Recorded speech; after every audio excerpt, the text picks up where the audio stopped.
দক্ষিণ ত্রিপুরা জেলা কৃষ্ণপুর বিধানসভা কেন্দ্র এলাকার কৃষিমণি পাড়ায় বিভিন্ন উন্নয়নমূলক কাজ বন্ধ করে দিল একদল মাফিয়া গোষ্ঠী। একটি ফুটব্রিজের কাজ চলছিল সেই এলাকায়। আরডি দপ্তরের অধীনে ঠিকাদারের মাধ্যমে এই কাজ শুরু হয়, কিন্তু কাজের শুরু থেকে এলাকার কিছু মাফিয়া গোষ্ঠী ঠিকাদারের কাছে নগদ টাকা দাবি করে বলে অভিযোগ উঠেছে। ঠিকাদার মাফিয়া গোষ্ঠীদের টাকা না দেওয়ায় সেই কাজ বন্ধ করে দেয় মাফিয়ারা। খবর পেয়ে ঘটনাস্থলে পৌঁছান খোদ ত্রিপুরার জনজাতি কল্যাণ দপ্তরের মন্ত্রী বিকাশ দেব বর্মা। তিনি ঘটনার সত্যতাও পান। তিনি জানান, এলাকার গান্ধী দেব বর্মা এবং অশোক দেব বর্মা নামে তিনজন এই কাজে বাধা সৃষ্টি করে এবং কাজ বন্ধ করে রাখে। মন্ত্রী বিকাশ দেব বর্মা আরো জানান, দীর্ঘদিন যাবৎ এই মাফিয়া গোষ্ঠী এলাকায় বিভিন্ন কাজ থেকে তোলা আদায়ের অভিযোগ রয়েছে। এছাড়াও বিভিন্ন নেশা সামগ্রী বিক্রি ও পাচারের সঙ্গেও জড়িত রয়েছে মাফিয়ারা। গোটা এলাকায় ত্রাস সৃষ্টি করে রেখেছে এই মাফিয়া গোষ্ঠীটি।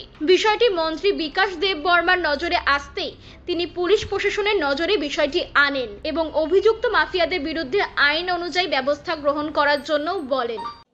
আজকে আমার 29 কৃষ্ণপুর বিধানসভার মধ্যে একটা আরডি ডিপার্টমেন্ট থেকে কাজ এই কৃষ্ণমণি পাড়াতে হচ্ছিল।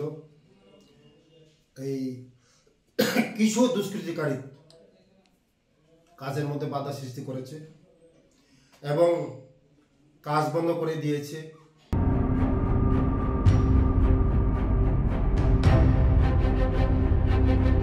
ত্রিপুরা থেকে বিক্রম কর্মকারের রিপোর্ট, ইউ বাংলা টিভি।